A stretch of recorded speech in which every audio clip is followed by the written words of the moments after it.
Well, hi there, everybody. This is David from mymetaloftheday, and I have been covering a bunch of the bands that are playing Progstorm Festival, which will be taking place in Montreal in late August. And today, I am featuring one of those bands, the band Fractal Sun from Costa Rica. And I have two of the members here today, Santiago and Isabel. And I'm going to hand it over to them and let them introduce themselves. Okay, go on, Isa. Okay, I'll go first. So I'm Isabel. I'm the one of the guitarists of Fractal Sun.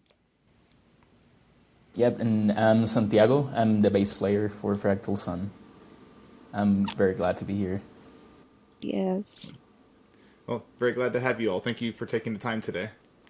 So, to get started, like the way I tend to like to start these is, what is the band's origin story? How did Fractal Sun come into being, and what kind of was the motivation or the impetus for bringing the band together? Like, how did you guys get started?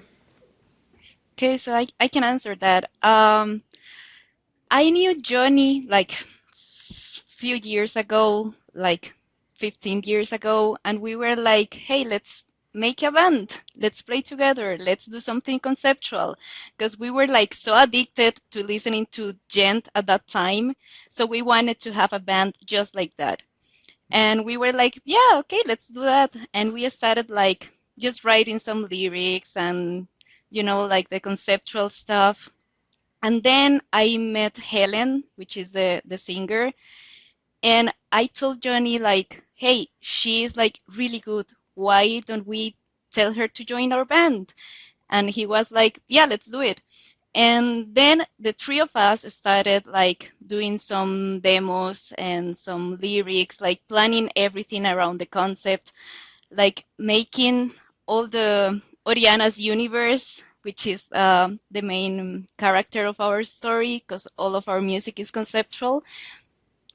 And then we got two more members who joined the band at that time, and they help like with the same, like with the composition of the music, doing some arrangements. And when we were like ready with all of our music, it was like funny because I mean it wasn't actually, because when we were ready to release our album, then COVID hit. So that was like an Yeah. interesting part of our story because we released our album in the middle of the pandemic. But yeah, that's basically how Fractal Sun was born. Oh, very cool. Very cool. And it sounds like you kind of grew together over time. The Yeah. current lineup, I don't actually know the answer to this question. Is the current lineup the same lineup that you started with, or has there been some changes over the years? No, there has been some changes over the years. Yeah, for several reasons. And then we were like with the final lineup was until February last year when Sunfyre joined the band, because we didn't really had a drummer like for the last 4 years.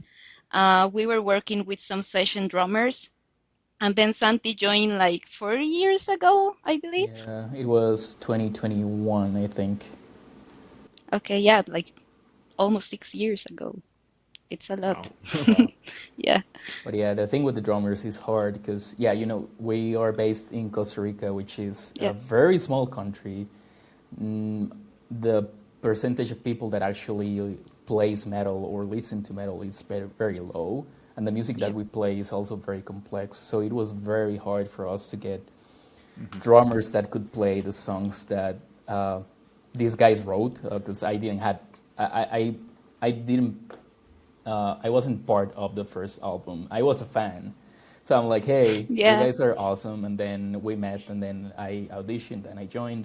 But that was after that. So that whole album was mostly Isabel, Johnny, and Helen doing all the composition work and all that, and the previous bass player as well with Yes. the first drummer. So yeah, getting a drummer was really hard until Sunfyre came in, and it was like that missing piece of the puzzle that we needed because we clicked instantly. It was a very Yeah. good connection with her.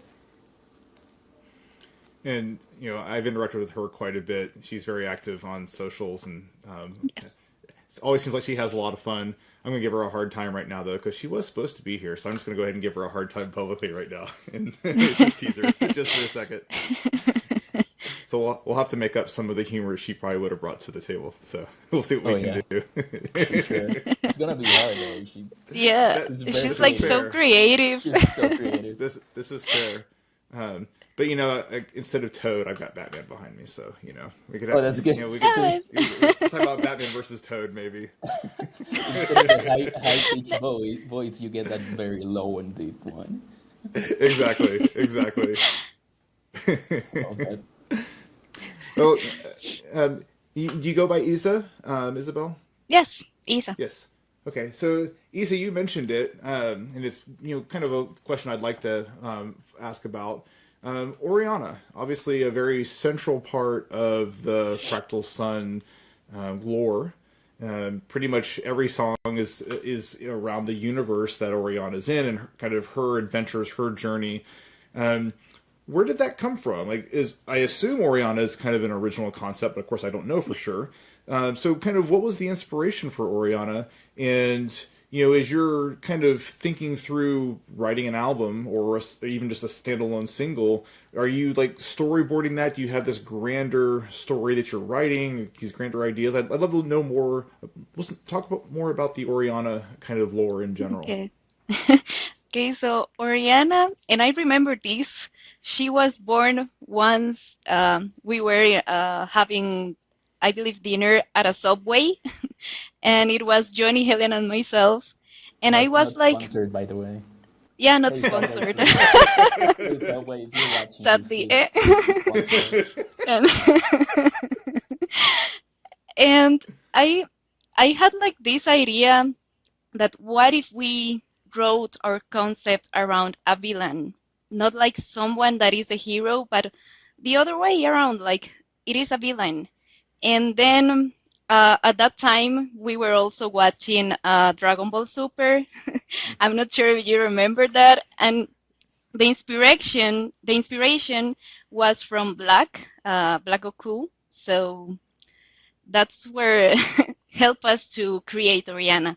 And then the same day at the Subway, we started talking about and how is her, what does she do, what are her talents, what will happen, and there's where we got the idea that she would be a scientist, a really brilliant scientist, and that she was really powerful and had a lot of participation in some big investments and projects. And there's also where the Dark Project was born, which is a spaceship, a really futuristic spaceship. So the concept, we usually have meetings for just talking about the concept.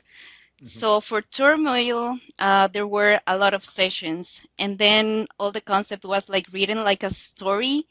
And then Helen is the one that creates the lyrics.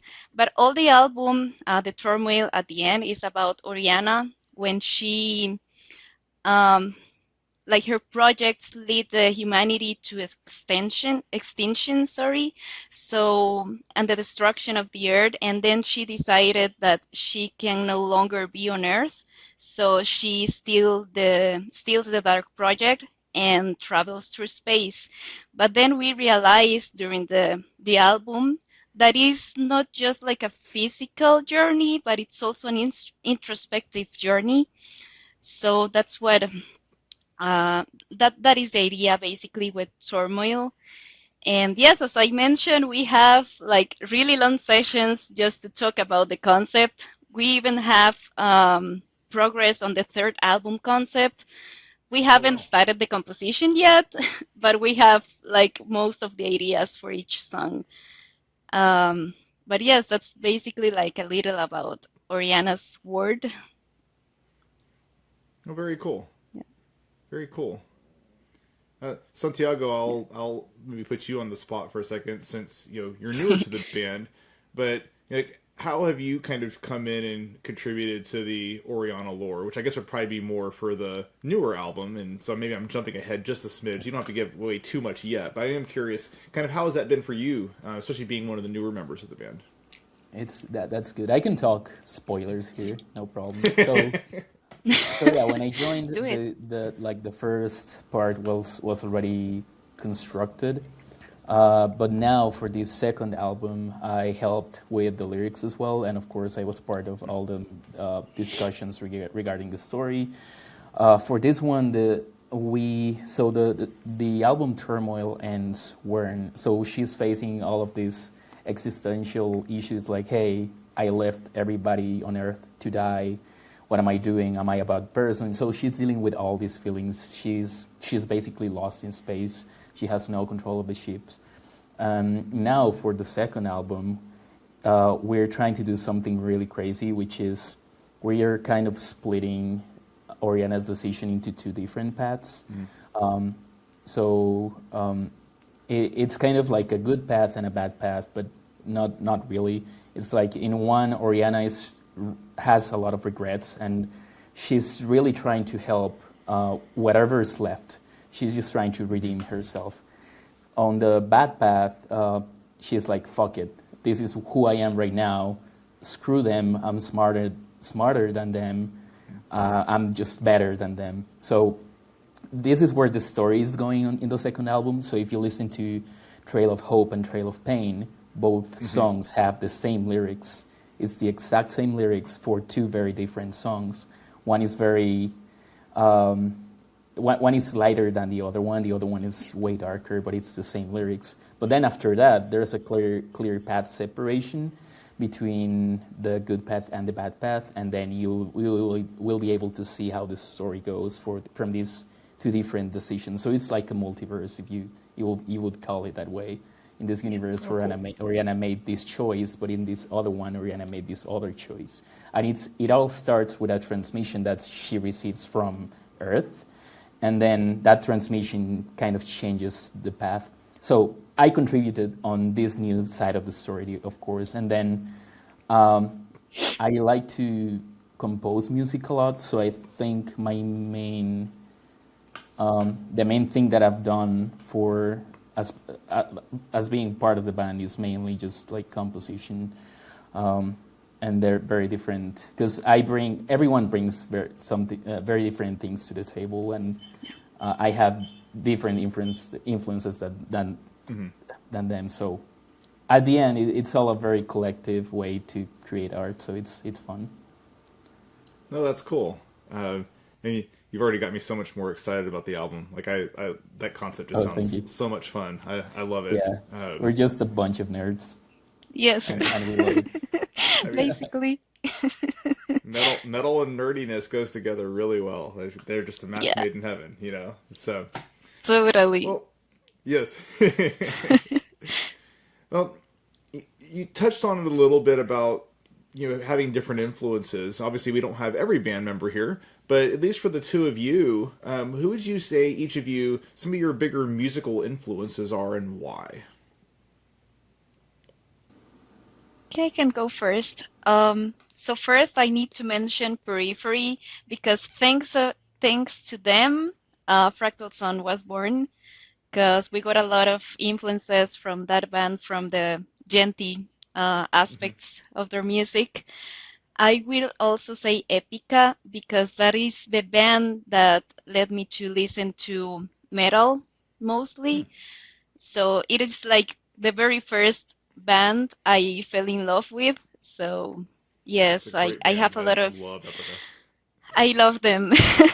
Yes, and I like like really symphonic metal too. And I will also say Between the Buried and Me because I like how they do their music. Like they have like so dissonant parts, but they all like blend together like perfectly for me. So I love the way they do their music. So those are my top three. And interestingly enough, I can hear all three of those influences, kind of come into the Fractal Sun material. You can definitely hear obviously the Degent is obvious, but to some degree, like especially with some of the orchestration and cinematics, and then like it or not, anytime there's a woman lead vocalist, you'll many times get compared to other bands with women lead vocalists, but if you're going to be compared to one, Epica's about as good as one you can compare to. But like I said, a lot of the cinematics and orchestration kind of map to that. And then between the Buried and Me, I get a lot of the progginess there, and like you said, the dissonance and some of the wackiness, some of the changes and things like that. So I can see how all of those could come in. Yeah. Sorry, Santiago. I think I interrupted you. No problem. And we can also tell you the influence of the other band members if you're interested. Oh, that'd be awesome, actually. Yeah. So for Helen, it's definitely symphonic metal, and I think that you can hear that she's very into bands like Epica, Nightwish, Sirenia, all of the female lead vocalists she's very into, but she also has a lot of influences from pop music, and also she's very into her favorite band is Dream Theater, so she's very into prog. For Sunfyre, I think her favorite band is Slipknot, so you can hear that Joey Jordison style how that came in the new album. She's also really into like Avenged Sevenfold, Gojira, and more bands like that. And then Johnny is the tech death extreme guy. He's really into bands like Zenith Passage, The Faceless, Origin, all of those more like heavier bands, I will say. And then for me, I'm more into like the more mellow progressive side. I'm really into like soft Opeth, Catatonia, Anathema. But my favorite band right now is The Contortionist. Ever since I heard Language and the Language Rediscovered, I don't think there's a better album in the world than that. It's just perfection. And then I'm really into math rock as well. I like bands like Hobbit, Sean, please come back if you're watching this. Please. So yeah, those are mainly my influences, I guess, more on the softer side. So it's a good balance. Yeah, we've actually got a more kind of math metal band that's local to Seattle called The Vanished. If you like that, you might check them out. I know they released an album in April that's still on my list to be reviewed. I just haven't gotten to it yet. I'm a little behind in my reviews, but nice. You might check them out. They're definitely experimental and have a lot of the super technical kind of spazzy kind of stuff that you get in a lot of the like the mathcore and math rock and metal. So it's nice. We can take a look. It's interesting, because you walking through each of the band members, each of you, and the other ones that aren't here. Like, there's a lot of different bands and different styles represented. Obviously, I'd say a lot of them, you have a lot of the symphonic and a lot of the progressive metal, various styles, but you definitely have a lot of that in there. But then, of course, with Sunfyre, kind of bringing in more of the, Gojira has some progressive stuff, but, like the Slipknot and the Avenged Sevenfold is definitely kind of that more, like, in-your-face, hard-hitting, more modern style type metal. So, definitely a lot of interesting influences coming into play. For sure, yeah. Yes, totally. And I believe that's part of why we try to make our music unique and so different, because we all collaborate on the composition. So, it's every one of us bringing our influences, so we create like this new music. Yeah, and one thing that I would definitely say is, when I think about when people ask me, "Oh, you like this? This band Fractal Sun? How would you describe them?" And I'm like, it's hard to. It's really I have trouble like finding an easy way to describe you, because there are a lot of different elements. Like, sometimes I just say they're just a progressive metal band that does a lot of different things, because that kind of ends up being an umbrella these days for progressive metal has gotten to be such a broad genre now. There's so many like subgenres within it. Like, even when we talk about Periphery or Between the Buried and Me, or even like some of the bands playing at Progstorm, like an Ancients, or a Donovan or a Burroughs, or a Cynic. Like, all three of those bands sound nothing alike in so many ways, but they're all prog bands, right? Or a Vulcan, another band that's playing. They're all so different in so many ways, but they're still all prog bands, and so I think prog has definitely broadened so much that it's a much harder genre to kind of hone in on. And you know exactly, like if I say this is a prog metal band, well, what does that really mean? But I know with you guys, like a lot of what I hear is there's definitely the prog elements. You get those kind of symphonic elements.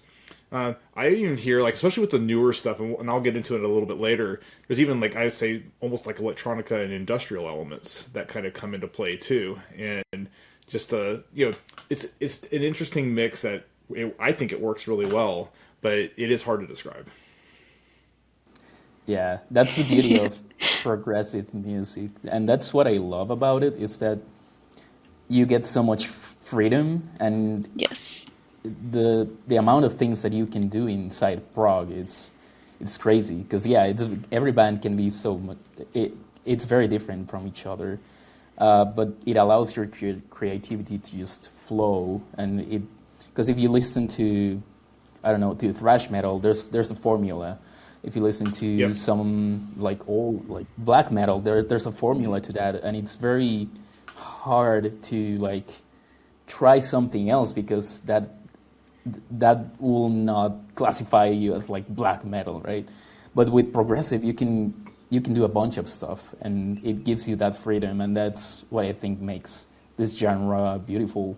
You can get away with a bunch of things, so it's Right. Yeah, totally agree. Well, And even band. for this new album, sorry, even for this new No, go album, ahead. Divergent Paradox, we are trying to incorporate a lot more of crazy influences, let's say. So there are some parts where we put some jazz. There's also a rhythm from Costa Rica called tambito, which we also did in one of the sections of our songs. There's a lot of classical um, orchestration as well, some electronic elements. Like there is Oh, like a lot of different stuff on this album that I'm sure you will enjoy it. yeah. There's a It's really tango different. section as well. There's a oh tango. wow. Yes. Yeah. So Oh, how yeah, Yes, cool. it's How just cool. fun. yes, we did a lot of crazy stuff on this new album. But that's also part of it, like trying to experiment with new things. Yeah, and I think the key is it's fun to bring stuff in, but I think it can also be hard to do that in a way that makes sense and is cohesive. And at least from what I've heard from you all, it works. I won't name bands that I think don't do it well, but there are certainly bands that I feel like are just trying to be experimental and crazy just to be experimental and crazy, and it doesn't work so well. But I tell you, when you bring a bunch of stuff together that you wouldn't necessarily think should be there, and it works, it is so good. What one band I'll call out. Rivers of Nile is a band that Oh, has kind of yeah. made the It's so cool. saxophone very popular in Yes. extreme metal. And like you think about like, saxophone and death metal, no, that should never work. And they do it brilliantly. And the album that they released last year was like a top 10 or 11 album for me for the entire year. Like it was just so Yes, well done. so good. So there's it's interesting to hear what a lot of different bands do, and like I'll actually name one other one. A band that I didn't even know about until I reviewed their album earlier this year. A band called the Hirsch Effect. I don't know if you know them or not. They're from Germany. No, I don't think so. You know, I almost think of them as like if Between the Buried and Me did a little bit more post metal, incorporated more Oh, post metal into their sound. That's kind of what it's like. It can get really wacky and be all over the place, but it's so cohesive, and I would even argue at times it feels more cohesive than sometimes some of BT Bam stuff does, and it's super cool. But it's the kind of thing that you look at it on paper like this shouldn't work, and yet it does work. but it Like works.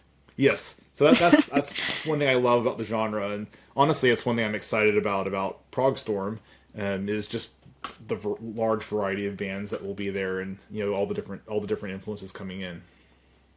Yeah, that's gonna be so much fun, and we're looking forward to play there. Absolutely.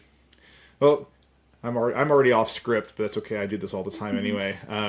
But I That's want to ask fine. one more question before I dive into some of the albums themselves. We talked about influences, we talked about bands. You mentioned Costa Rica is a small country. If there were maybe two or three other metal bands that people should know from Costa Rica, who would they be and why? And I don't usually ask a question like this, but I think this is kind of a unique opportunity to maybe highlight some of your fellow country bands that are trying to also get known and are doing some good stuff. Sounds good. Maybe I can start with, Yeah. I think one of the bands that's doing an amazing job here in Costa Rica. It's very different from us. So they sing in Spanish and it's folk metal. So the band is called ABAC. So it's ABAK, just like that. And it's this folk metal where they are talking about Costa Rican history, and then not only Costa Rican history, just like Latin American history, what happens to the indigenous people. They're talking about our previous gods before we were colonized. So all of these stories that you usually talk about in folk metal, they do it very well. So I think they're one of the bands that are doing things very, very well. I do not know them personally, so this is totally unbiased. So I think they're really doing great things. Let's see. Do you have any other, Isa, that you're thinking? I mean, I can mention maybe Eye of Fate. They are also here from Costa Rica. They play also prog metal, but they also, I believe they have like some influences, a bit of heavy metal and also symphonic too. So they have like that interesting mix, and they have also a female vocalist, and she also does some growls. So yeah, they are also a nice band from Costa Rica, which I believe are doing good stuff. Yeah. What was the name Yeah. again? Sorry, I didn't Yeah. quite catch it the first time. Eye of Fate. Eye of Fate. Oh, okay. Yeah, that they sound familiar. I want to say I've listened to them before. I'm not 100% sure, but the name sounds familiar. Okay, Yeah. probably. Yeah. They are a relatively new band, but I think they're Yes. doing an amazing job. And I think for the third one, there's a thrash metal band that's called Chemicide. They're doing great Yes. things as well. They played at Hellfest, I believe, last year. Oh wow. Okay. I also do not know those guys, so again, but I think they're a band that they're getting a bunch of momentum as well. They have toured in Europe and Canada, so they're doing a bunch of very cool things. I would say thrash metal is not really my genre, but they're doing things right, and I think they're really good. They're called Chemicide.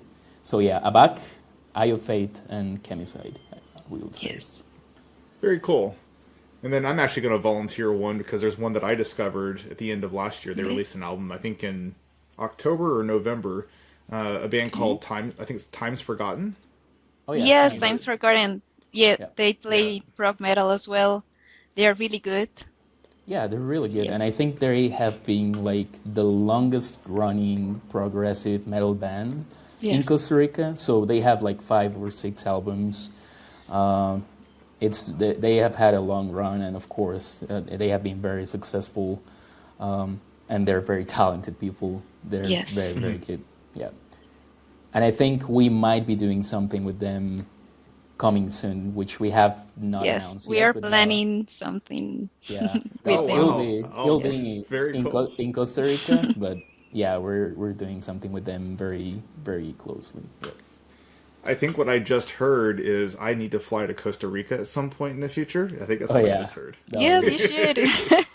that would be awesome. Yeah, Yes, and not only because of our music, but also because of the country itself, because we have a lot of nature here, like different types of nature, like from beaches and mountains and volcanoes. So, you'd yeah. like it. Costa Rica is fun. Yeah.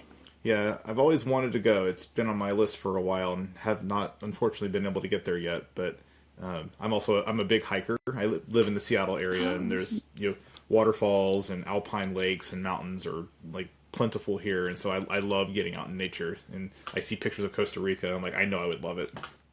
Yes, you would love it. It's really amazing. And for hiking, it's really nice too. Oh, cool.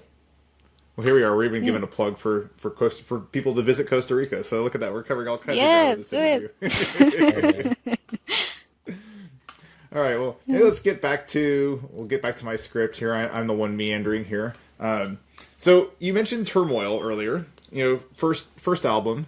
You did touch a little bit on it, but maybe could you dive a little bit more into how did you approach writing that album? And Santiago, I realize you weren't there for this, so you know, I may ask you a Yes. follow-up question that's specific, but Isa, I'll let you go on this one. Yeah, that's okay. So that was the very first album the three of us did, like including other bands. That was our baby, like the first project we had. And the way we approached it was similar to what we do nowadays, but at that time was just writing the story, like saying, okay, then what happens to Orianna? Then she does this, experiences this, goes to this planet, and then what? So after we had all the music, we started writing the lyrics. And I say we, but it was actually Helen. She did the writing. And once we had all the lyrics, we just got together to say, okay, and what's the feeling that we want to give to this song? And then we started like doing kind of that, like what was the feeling of every part, and then just start composing. So, for example, Johnny had an idea. He did mostly Despair, Escape, and mostly of Loss, which are the first three songs, the ones that we started when we're only the three of us. And he did like the main structure and like the riffs and everything. And then Helen started like writing some vocals. And then I for that album, I did like some harmonies and stuff, at least for the three first songs. Then Arrival was a song that Helen and I started writing. And then at that time, the previous bass player joined the band, so he also brought his influences, and he did some composition for Escape, Lost, and also helped with Arrival. And he did like a big part of Holographic Depiction and My Demise.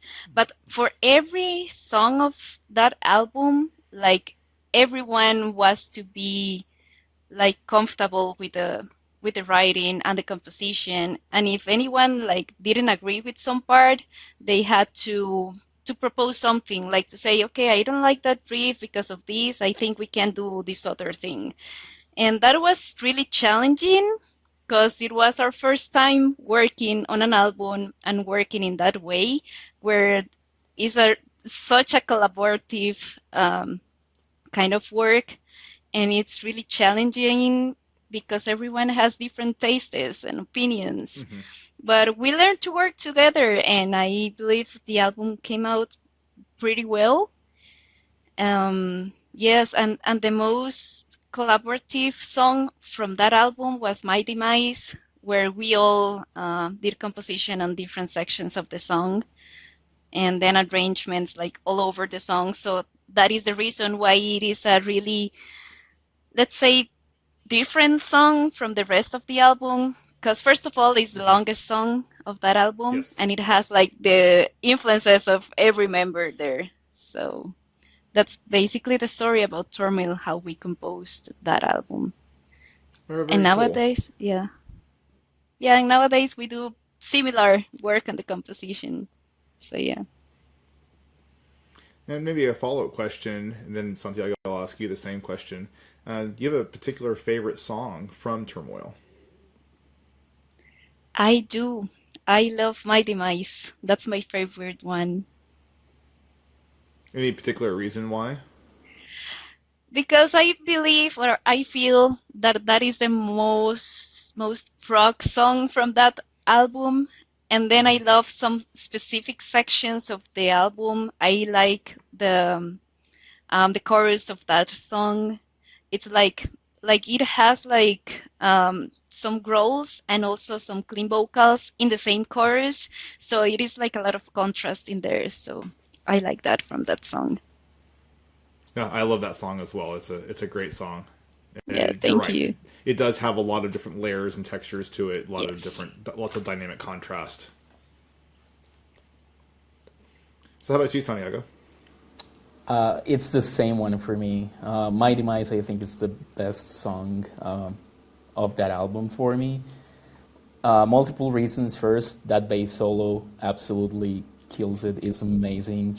Even though I didn't play it, shout out to the previous bass player, Saeed Araya, which, like, even though I took his job, I still say, like, he did an amazing job on that album. And that bass solo is one of my favorite things of that album. Mm-hmm.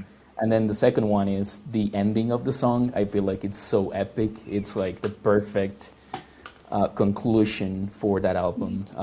It's really big. It's really intense. So I like that one a lot. That one and Escape, which is the second song, I think it's very different from the other songs. It's very fun to play live. And again, the bass lines for that song specifically are very fun to play as well. Yes, Very cool. it is actually an interesting fact of My Demise is that on the lyrics, in the very last section, we mention all the names of the songs. So it mentions Despair, Escape, Lost, Visions, and My Demise. So all the song names get mentioned in that last verse of Yeah, My Demise. Helen went That's crazy on that one. yes, Just that like was an that amazing. last verse, it's where all of those lyrics are, and it's the name of Yes, all and the songs of the everything album. ties It's together crazy. there. No, that's cool. It's Yes. kind of like a fun little hidden Easter egg for people who like. I actually didn't realize that. I'd never picked up on that. So that's now I need to go back and listen to the song again and pay a little bit closer attention to Yes, the you lyrics. should. Yes. And it is actually like a cliffhanger where it ends with this line, a cruel depiction of my demise. So you are like, wait, what? What happened to her? So, yeah, that's where we pick up from on this new album, Divergent Paradox. So, yeah, it's a Cool. continuation of that. Yep. Oh, cool. Well, thanks for sharing. I mean, like I said, some cool fun facts there. Yeah. So, what's interesting, as you go past Turmoil, and I think, you released, was it Aries or Aries? I don't know how you guys pronounce it. Either way the is single that fine. Yeah. yeah. Aries works. Yeah. But the single that came out in, was it 2023? I think I'm remembering that correctly. Yes. But starting there, and then at least the material that I've heard, since, it feels like you've incorporated some darker tones into the music. You've definitely incorporated more of the electronica elements, more of the kind of like industrial elements. And that's not to say they weren't there on the first album, but Turmoil, it had its electronic elements, but I almost feel like the orchestration leaned a little bit more in the symphonic metal direction at times on the first album. Whereas some of the material that I'm hearing now, I don't hear, the orchestration doesn't feel like symphonic metal as much as it does more in the electronica industrial sphere, it kind of blending in with the prog. So I'm just curious, like, what was the motivation or reasoning for that? Like, what caused you all to kind of double down a little bit more on those, kind of in that direction? Okay. Let's see. Oh, do you want to answer that one? Yeah, I was going to start there. I believe that has a lot to do with the fact that we started working with a new producer. His name is Vallen from Caligula's Horse. So since we started working with him, we realized like there's a whole new world around production, music production. So we learned about I don't know, some arrangements, some using synths and more effects and layers and layers and layers of layers. So it was like a learning process with Sam, and we discovered we liked like really a lot about his style on production. So we started incorporating some of those elements to our music and doing some experiments and say, okay, I like actually how the synths sound in this part and how other instruments and VSTs and everything like added to our music. So it was like how it started.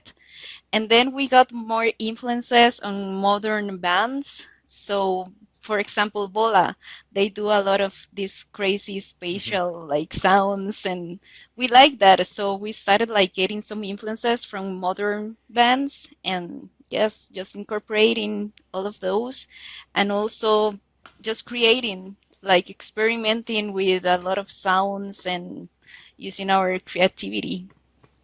That's how it started. No, that's cool. You wanted to say something, Santiago, Santi? yeah, I- let's say, I was yeah. gonna say the exact same thing. It's all just like we started working with Sam Vallen from Caligula's Horse, which is a band that we all love in the band. So it's like it was just the perfect match, and he introduced us to this whole new world of other sounds that we didn't know we could do or create. And then, yeah, the other portion is that, of course, we have a lot of influence from the Contortionist, from Vola, the Caligula's Horse themselves when they did the whole, what's the album name? Where The it's Rise like, Radiant. the Rise Yeah. Radiant album was a huge It's for us. amazing. So if you listen to like Slow Violence, which I think was the first single, there's a lot of that. So yeah, it's all just Sam Vallen's influence in our work, of course. That's cool, and it works really well. Like I said, I actually think the elements don't feel forced; they actually feel very natural, and quite frankly, I think they match the kind of the underlying themes as well. And I like there are times I don't know if this is intentional or not, but I know with like the two singles from the new album in particular, I definitely almost get a kind of like a science fiction video game kind of feel. And there's another band actually playing it at Progstorm that kind of has some of a similar feel at times. I don't know if you're familiar with An Abstract Illusion or not. I actually Yes. interviewed them not too long back. They're and awesome. published They're that really interview. Yeah, We'll be touring with them actually after Yes. after the Progstorm. That's right. Actually, that's right. I totally spaced on that. Yes, you will. You got added recently to their tour, and Yes. I will actually be seeing you all again on that tour in Quebec City. Awesome. So Yeah. I'm gonna maximize because I've never seen Omnivide, and I'm quite excited to see them live. Oof, they're so good. Yeah, me too. Yes. Yes, I'm They so were a new excited. band for me when I interviewed an Abstract Illusion a couple weeks ago. They kind of described them to me. It's like, all right, my homework is to go listen to them. So then I went and listened to them, and I love it. Like that EP, the most recent EP that they put out is it's phenomenal. It's I was so on good. I was on vacation last week and on the beach on the Oregon coast, and it was my running music. I go run on the beach, and that was my running music. Like it's just perfect. Yeah, the guitar work in that, it's amazing. I love the, what's the song name? Is it Arise, I think? Yes, that's Right. such a good song. The guitar work on that song, it's amazing. It's so good. I'm so excited to watch that live because, yeah, they're really good. And they're a new band for me as well, but then I listen to that and I'm like, okay, I'm hooked. Give me more. Yeah, no, super good. Like, there's just so much talent out there, and there's so many undiscovered bands too. And so, as well connected as I feel like I am at times, like I'm always discovering new bands, and and like they were such a fun find. So definitely excited to see them. They're not playing Progstorm, of course, but they're on that supporting tour afterwards, and that'll be really cool.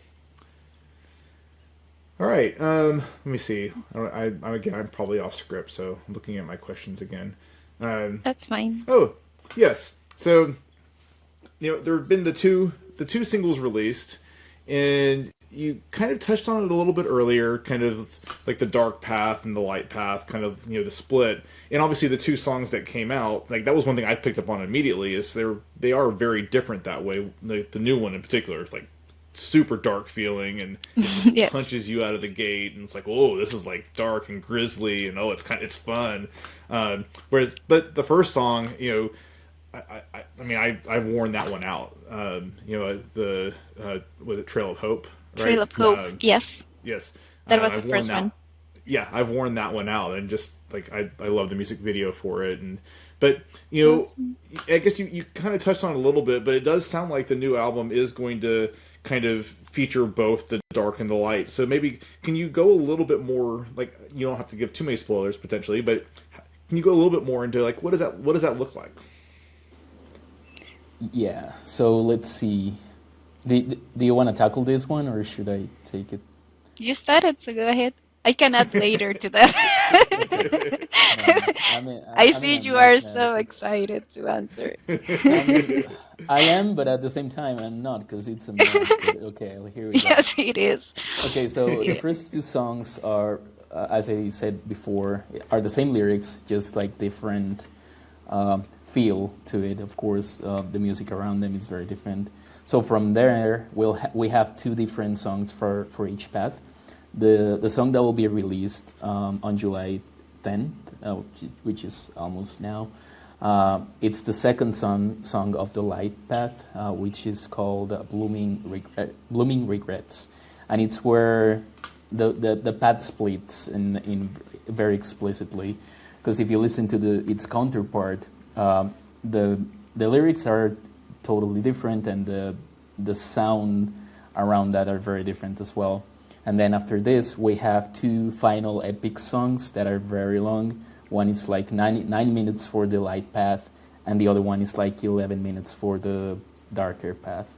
So it will be an album of 6 songs, but in terms of length, it's going to be a pretty lengthy album because those final songs are very long. And this one is actually the one that we'll be releasing. It's like 7 minutes as well.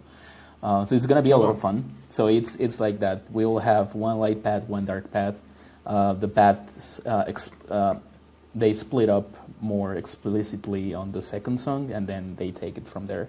But then at the end, it's all like a circle. It's like full circle where the end of both songs don't. Let's see, they don't really end because we still have a third album planned.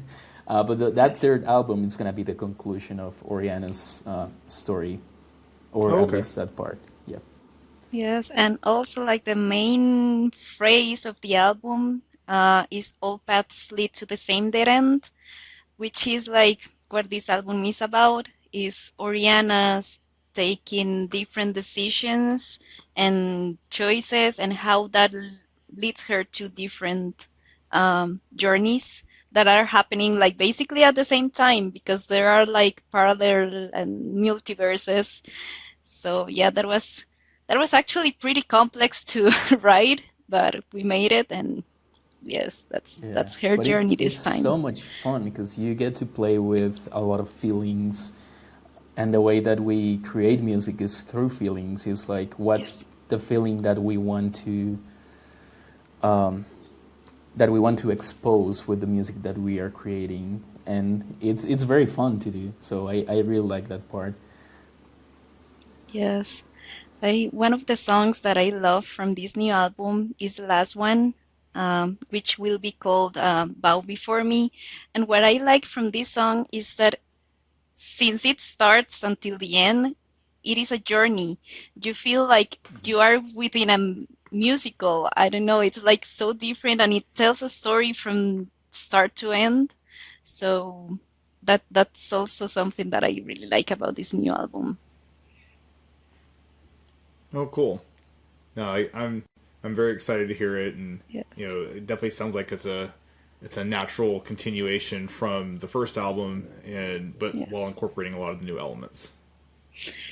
Yes, and a lot of sci-fi and hard decisions and everything, so it's going to be really interesting.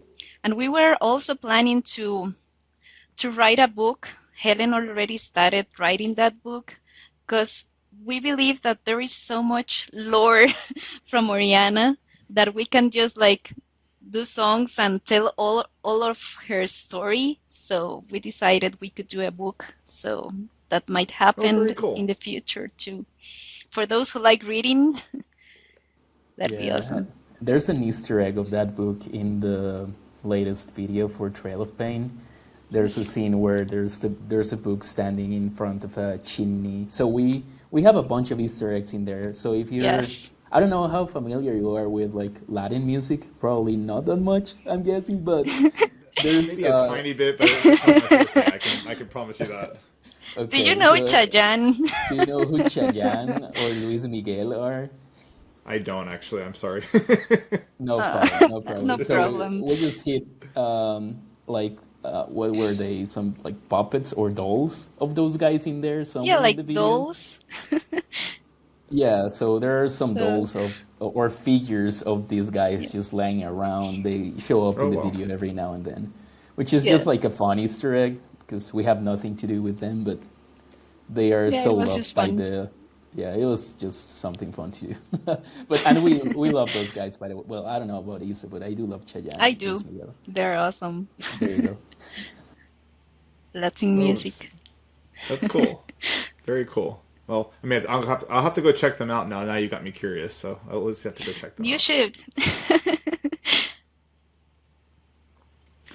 Well, But yes. the motivation for this interview was the fact that you all are playing Progstorm, and so I do want to make sure we cover that a little bit. We've touched on it in a few spots here and there, but I'd love to know, like, how did the Progstorm appearance come to being? Like, how did you all get connected with GC and Eddie and the organizers? And then, of course, there's even the follow-on tour, which is really cool. But I'm just curious, how did that all come into being? And then a follow-on question would be, who or what are you most excited to see or do while at Progstorm? So basically, the relationship started when Johnny, the other guitar player, reached out to the Progstorm. So he did the connection directly. I don't remember exactly if he was talking with GC or Chad or with some of them, with both of them. And then they did like the what you call this? Like they gave us the opportunity to play at Progstorm, and we were so excited that of course we were like, yes, let's go. And even before we read like all of the contract and everything, we were like, yes, let's do it. So we got really excited. But yeah, that was basically it. Just like, and I believe he reached out to them like by Instagram, or maybe he sent them an email. I don't remember, but yes, that's how it started. That's cool, though, that you all actually did the initiation, that you all reached out. Yes. Yes, we did. And then, what would you say you're most excited about Progstorm? Besides playing, of course. Obviously, you're super excited to be playing the festival, but is there a particular band you're excited to see, or something else about the festival that you're excited about? Yes, well, of course, playing at Progstorm, but also I'm excited to see the other bands like Cynic, also Vulcan, Great Lotus. Like, I'm not sure. I'm not excited about them. How about you, Santiago? I'm super excited to get to see an abstract illusion live, and also this band called Chronochromy. I didn't know that they existed, but I started following them on Instagram, and I really love the instrumental work that they do. It's very technical, Yes. very high skilled. It's crazy. So I'm really looking forward to see them. And another one is Nospun. I love Yes. their work. They're so creative, and I feel like they really think outside the box when they write. So it will be very fun to see them live, and Grey Lotus as well. And Car Bomb. Like, how do they play that thing Carbon, live? yes. It's I Like tried what? to get. I don't know where the one is. I'm like, wait, what? How do you play this stuff? It's so hard. It's so technical. So I really want to see that, to see them live. Yeah, I've seen No Spoon once.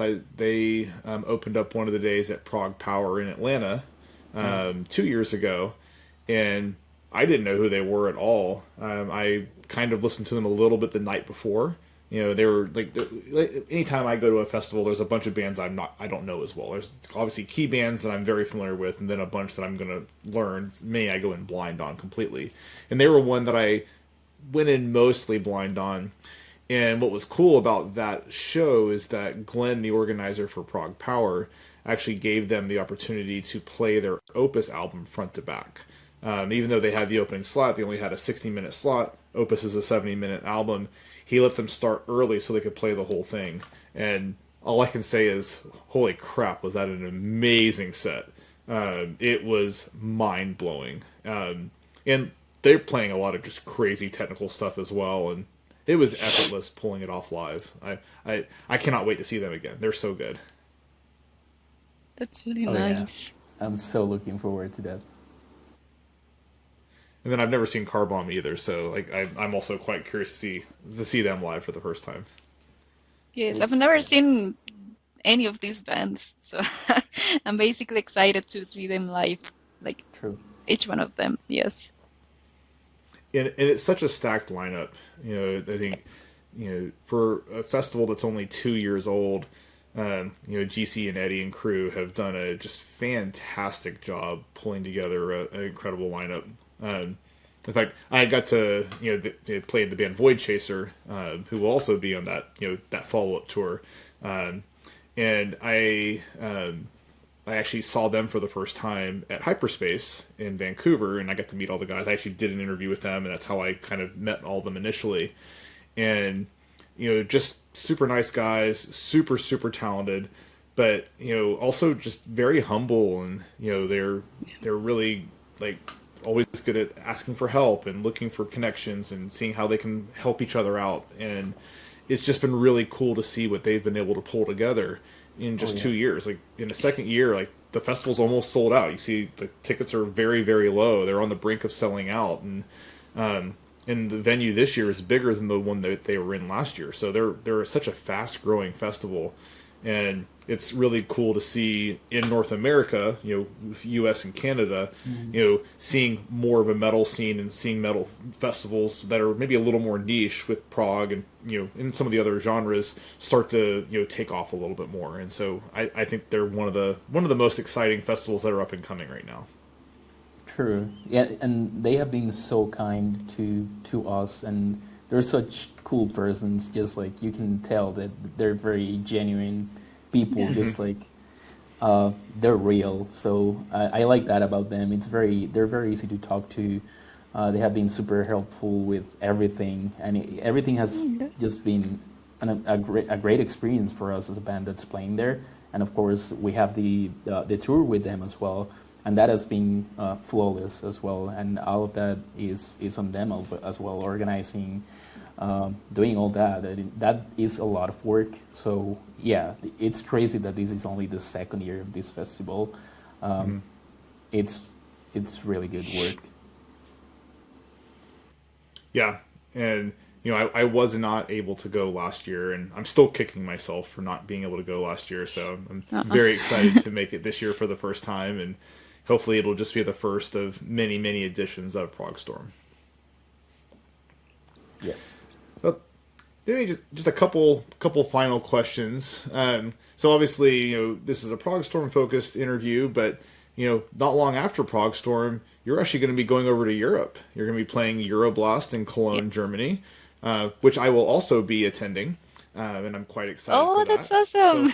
So I'll get to see you all again, as well as a bunch of other bands that I'm very excited to see. And then you just very recently, like literally I think within the last week, were announced for Prog Power Europe in the Netherlands. So, you know, it's really cool to see all the traction that the band is getting. You know, I guess my question is, for you all, you know, what do you, like, how do you envision the next, you know, 6 to 12 months? You know, are you looking to tour more? Are you looking for more festival appearances? Kind of what are the next steps for the band? Because obviously you have a lot of momentum now. So I'm curious, and I'm sure the audience would love to know, kind of, hey, what's next from Fractal Sun? So yeah, we are like really focused, at least for the next 3-4 months on these tours, the festivals, and also the release of our album. We want to do like a lot of build a lot of momentum around our album, and also to do some PR and everything around it. And then, like, honestly, we don't have exactly touring plans or more concerts. I mean, if we can do it, it will be awesome because we would like to tour other countries. But our main focus, I would say, will be like to start the next album, like to start the new music. Because yes, we have this momentum and everything, but we still need to work on new music because the process is like so complex that it takes time. So I would say like for the next year, we will be working on new music. At least mainly. Very cool. And maybe as a follow-up, and I won't hold you to it, but do you have a potential timeline on album 3? And I realized album 2 hasn't even officially come out. It's coming out in the end of this month. But, you know, do you have like a potential timeline for album 3? Yeah. I mean, we don't. Yeah, But I don't think we have. But, yeah, no, at go least ahead. my expectation would be maybe 2 years, like around that. Yeah, I think that's what we're aiming for. So, because Yes. Turmoil came out 6 years ago. We don't want another 6 years Yeah. for the. We don't don't want either. to wait that. So the main focus, yeah, it's gonna be to start writing new music. We already have the concept, which Yes. that takes a long time, but we already have that portion. So it's a matter of splitting into lyrics and then start creating. So Yes. we just want to take advantage of this momentum to get more music out there as fast as we can. And if more opportunities show up for 2027, of course we will take them as well. Yes. Oh, super cool. Well, those are all the questions I have. So, any final thoughts you'd like to leave with the audience? Yeah, so for me, first, thank you so much for the space and for the time. I know doing this is really a lot of work. It requires a lot of coordination, and Yeah. this is a really cool space for bands to just, for us to just get to know you and get to know other bands, and to be able to speak our minds here is very helpful. And then the other thing is, see you at Progstorm. That's going to be an amazing festival. All the bands that are playing there are great bands. You will not be disappointed. It's going to be a huge festival for everyone because there's a lot of variety. There's from like the more mellow rock, progressive rock side to the heaviest side of progressive metal. So there's a little bit of everything for everyone. And I'm really looking forward to play there with Fractal Sun. So see you all there. It's going to be an amazing time. Absolutely. Yes, same from me. Thank you so much for the time for this interview. I mean, it was amazing, and that you are giving this space to all the bands so people can know all the bands that are playing at Progstorm, and not only their music, but also who they are. That it's amazing, and also I'm looking forward to see you at Progstorm and to play with the other bands and watch other bands and interact with the fans. So that will be really amazing. Absolutely. No, I'm so excited for it as well. So, well, thank you both for your time. I know it does take coordination, it does take effort. So Yes. I do appreciate you making the time for doing this. It was a really fun conversation. I really enjoyed talking with both of you, and I look forward to talking more in person very, very soon. Yes, we will do. Looking forward to it. See you there. All right. Yeah. Well, and everybody, stay metal. Bye, stay metal. Bye-bye. Thank you. Bye.